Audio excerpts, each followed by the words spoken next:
नमस्कार दोस्तों, मेरा नाम दीपाली है। मैं ब्लेसिंग टीम भुवनेश्वर से हूँ।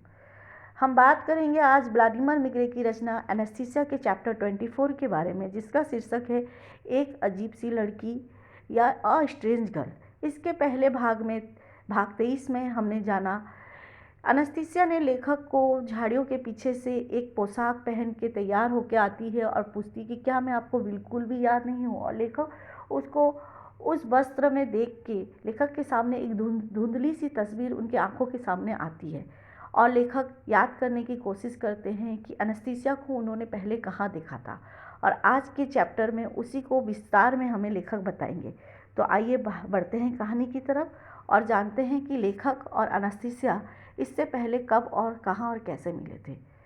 लेखक कहते हैं, गर्मियों से पहले हमारे जहाज़ का काफिला साइबेरिया के हिस्सों से दूर एक गांव में रुका था। हमें अपने होटल के लिए थोक में मांस खरीदना और बंदरगाह में कुछ समय बिताने की जरूरत थी, क्योंकि 60 किलोमीटर दूर पर नदी का एक विशेष रूप से खतरनाक खंड था, जिसका अर्थ था कि रात में यात्रा करना खतरों से खाली नहीं था। और साथ ही कुछ नदी के हिस्सों में नेविगेशन रोशनी सुसज्जित नहीं थे। इसीलिए समय को सदुपयोग करने के लिए हमने अपने बाहरी लाउड सिस्टम के साथ एक स्थानीय रेडियो पर यह घोषणा करना शुरू कर दिया कि हम उस शाम जहाज पर एक पार्टी का आयोजन कर रहे हैं।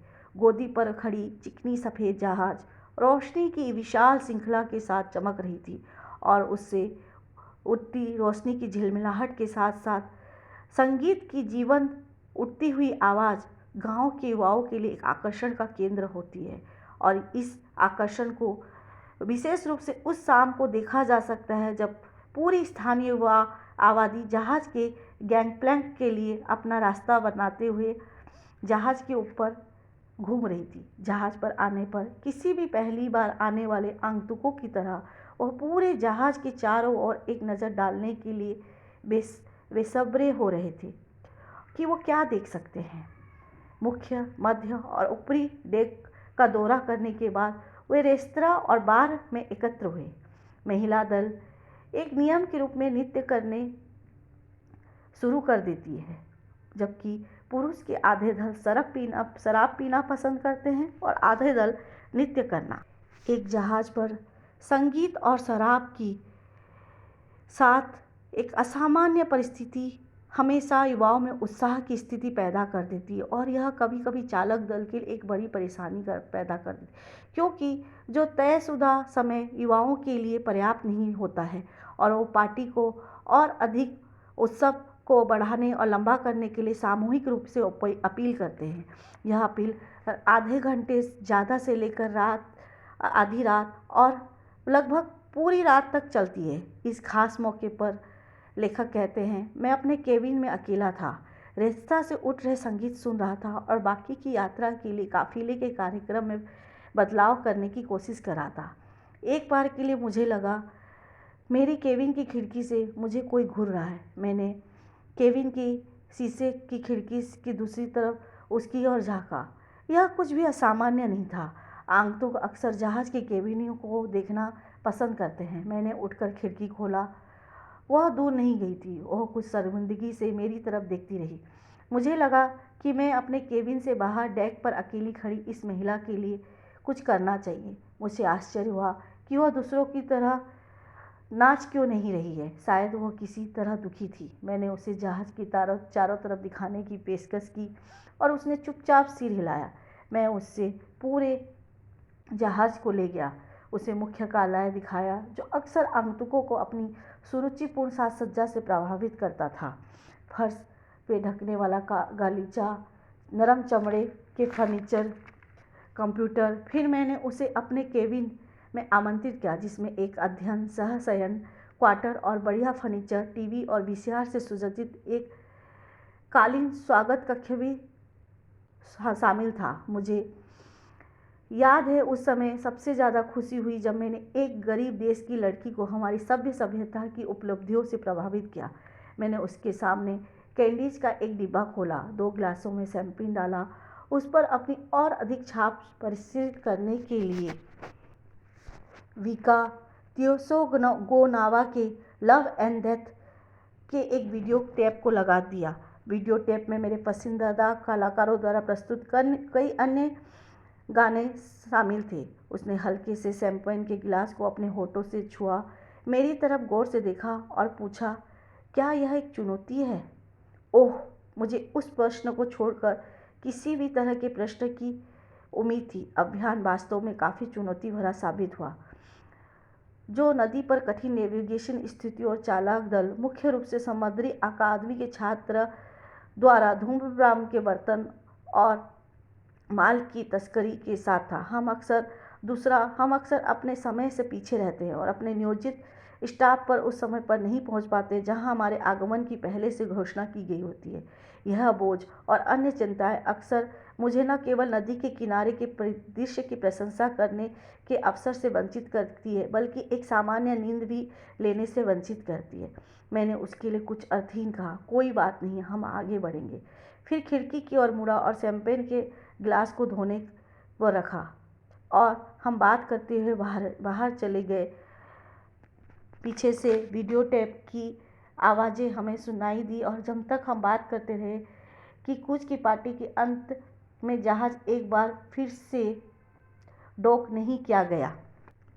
फिर मैं उसे गैंगप्लैंक तक ले गया। अपने केबिन में लौटने पर मैंने एक मानसिक नोट किया। इस महिला के बारे में कुछ अजीब और असामान्य था और उससे बात करने के बाद मैंने क्या पाया कि उसने मेरे अंदर एक हल्की सी चमकदार और अप्रत्याशित सी भावना छोड़ दी है। उस रात मुझे कई दिनों के बाद अच्छी नींद आई। अंत में मैं समझ गया कि वह जहाज़ वाली लड़की अनस्थीसिया थी। तो वो तुम थी अनस्थीसिया?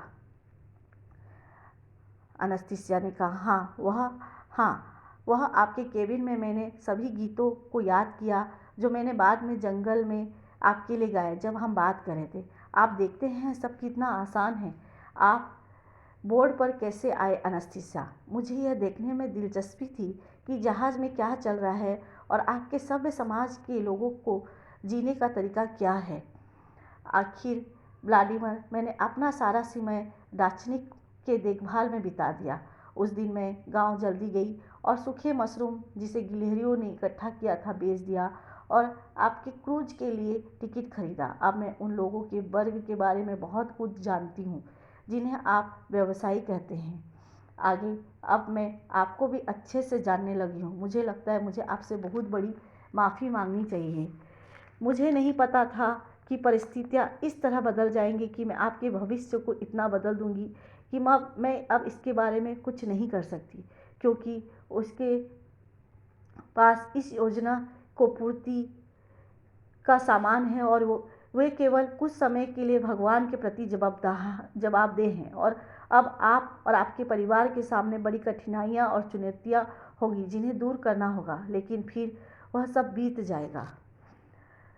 अभी भी मुझे समझ में नहीं आ रहा था कि अनस्थीसिया किस बारे में बात कर रही है। मैंने सहज रूप से महसूस किया कुछ है जो मेरे सामने खुद को प्रकट करने वाला है, जो हमारे अस्तित्व के सामान्य मानकों से आगे निकल जाएगा, कुछ सीधे मुझसे जुड़ा हुआ है।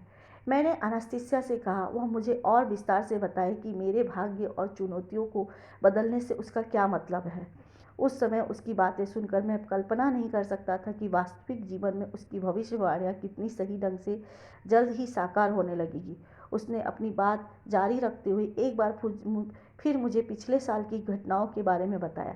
उसने कहा, जहाज़ पर आपने मुझे सब कुछ दिखाया, यहाँ तक कि आपने केबिन में मुझे कैंडी और शैंपेन देने की पेशकश करते हुए अपनी व्यवहारिकता दिखाई और फिर मुझे गैंगप्लैंक तक पहुँचाया। लेकिन मैंने वह जगह तुरंत नहीं छोड़ा और झाड़ियों के पीछे किनारे पर खड़ी थी और बाहर की रोशनी वाली खिड़कियों के माध्यम से देख रही थी कि कैसे गांव के युवा अभी भी नाच रहे थे और अच्छा समय बिता रहे थे।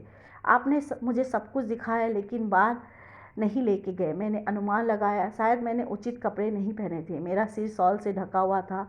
मेरा कार्डिगन स्टाइलिश नहीं था। मेरी स्कर्ट बहुत लंबी थी लेकिन मैं शाल उतार सकती थी। मेरा कार्डिगन साफ सुथरा था और तुम्हारे पास उससे पहले मैंने अपनी स्कर्ट को आने से पहले तो अपनी स्कर्ट को अपने हाथों से सावधानी से दबाया था। मैं वास्तव में उस शाम अनस्थीसिया को बार में नहीं ले गया। उसके अजीबोगरीब कपड़े, जैसा कि अब स्पष्ट है वो वह लड़की उन कपड़ों के नीचे अपने उल्लेखनीय सुंदरता को छिपा रही थी, कुछ ऐसा जो उसे तुरंत बाकी सभी से अलग कर देता था। और मैंने उससे कहा, एनेस्थीसिया, आप बार में क्यों जाना चाहती थी?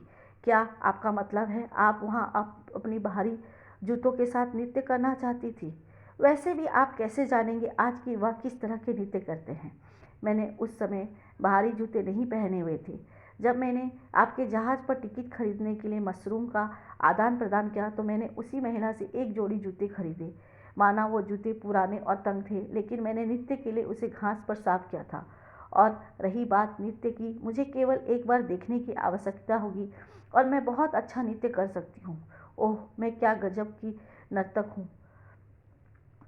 होती हूँ और उस रात और अच्छी नर्तक साबित होती। शायद आप नाराज़ थे मुझसे उस रात, लेकिन अगर आप मुझे बार में ले गए होते, मुझे नहीं पता कि यह अच्छी बात होती है या बुरी, लेकिन हो सकता है कि घटनाएं अलग तरह से घटित होती और हो सकता है कि वह सब कुछ न हुआ हो। लेकिन मुझे अभी इस बात का अफसोस नहीं है कि चीज़ें वैसे ही हुई जैसे उन्होंने की। तो क्या हुआ उस रात को जो इतना भयानक था? लेखक ने एनेस्थीसिया से प्रश्न किया। तो अब तक के लिए इतना दोस्तों। आगे के भाग में जानेंगे कि उस रात क्या हुआ था जो एनेस्थीसिया लेखक को बताना चाहती थी। तब तक के लिए नमस्कार। Thank you friends.